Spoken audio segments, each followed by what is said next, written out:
this year? You know, it's truly a blessing, truly an honor to be able to defend the title against such great champions here today. Very excited to get this weekend started.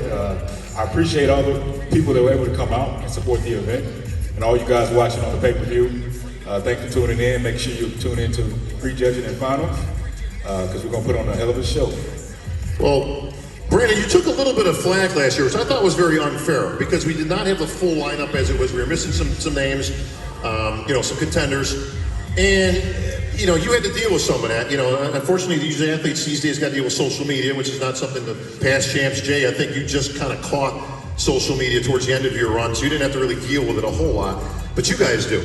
And I thought it was unfair that you caught some flack for, beat a subpar lineup. Well, all the names weren't there. What did you think about that after you win the title? I mean, listen, all you did is come and do what you were supposed to do. You came, you competed, you beat everybody you had to beat, you got the say and now won the title.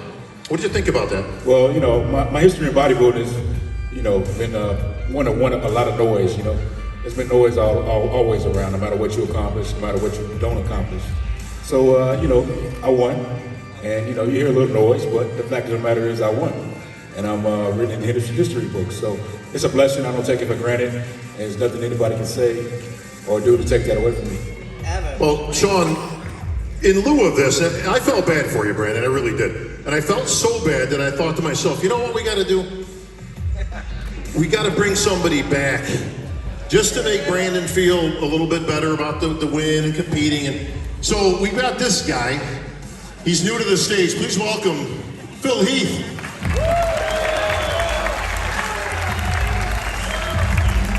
So Brandon, just so you can feel good this year about competing and you're going to try for that title, but we got 7-time Mr. Olympia looking to equal history, get number 8, put himself there on that pedestal with Ronnie Coleman and the great Lee Haney in the record books. $400,000 on the line, Phil. Did you need any more motivation to come back? How are you guys doing? I missed the hell out of you guys.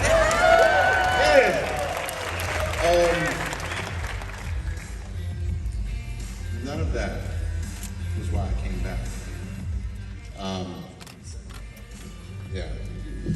Essentially, I got into the sport for a reason, kind of like a lot of others that are sitting up here, and that's to, have a dream, being able to accomplish that dream and to continue to, be on that path of personal excellence.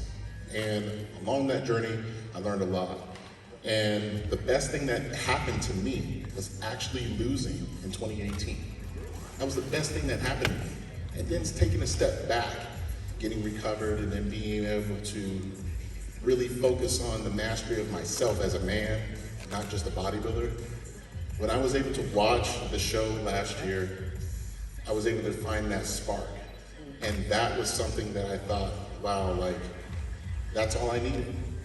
And then I realized that winning 7 in a row, there's only so many people that can say that, right? I mean, we already know this. But then I realized that winning 8 is just something that only 2 other men can say they've done. And I just realized that, there was some unfinished business. I wanted to get back in the gym as soon as possible and to put myself in a position to be at an all-time best. And that is why I'm here, is because I truly felt that I needed that time.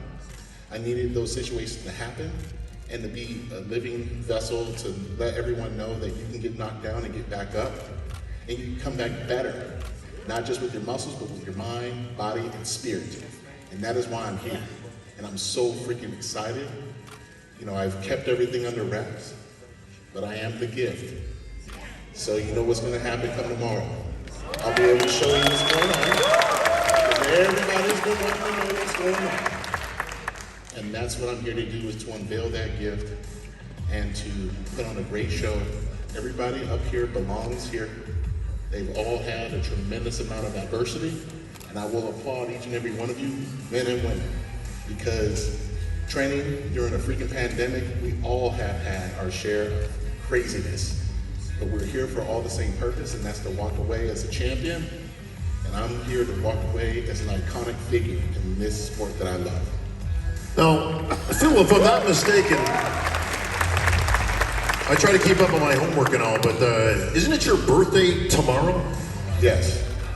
So you'll be on stage on your birthday, looking for number 8, looking to take this guy out and everybody else that's sitting here.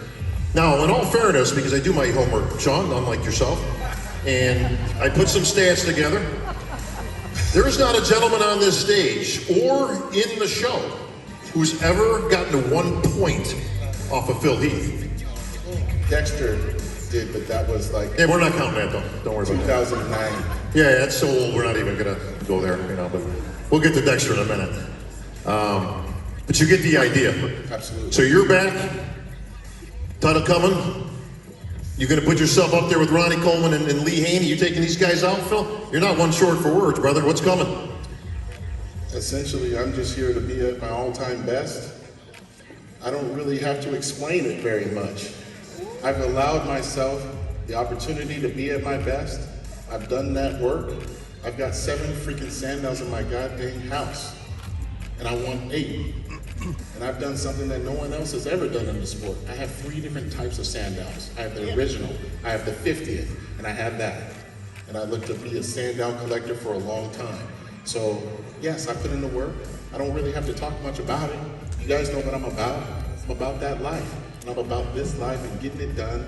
I don't want to get too excited because I've got to save some of this shit for tomorrow night. But let's get some perspective of, it started back in 2005 when he was the USA champion. I believe that's when Jay Cutler kind of pointed him out to us that this guy was special. 2006, it's been 15 years since 2005. There's some debate out there. Did you lose the Mr. Olympia or did Sean Roden win the Olympia? And how did you economize that in the past 2 years? It doesn't really matter. It doesn't matter what I think about what happened at that time. Judges made their call. Did I like it? Hell no. I would not be the competitor I am if I was okay with it. But I had to look at myself in the mirror because one thing I have learned is that when you go outside and you start pointing fingers at people like he fucked me and excuse my language, but I'm gonna be real. Can I be real with you guys? Okay. If I'm out there pointing fingers, he screwed me, he did this, there's 3 more pointing back at me. What can I do to get better? What can I do to be more accountable for my own actions? And is it political when you lose? Because it definitely sure ain't political when you freaking win. So don't be using those excuses, just get fucking better. And don't get bitter. And that's what I did. Well said, Phil. I got to get to the champ here, folks, because this is truly a historic event. We've got not 1, not 2, but 3 Mr. Olympias that will be on stage for the first time in history competing against each other for the title. But this man won it all.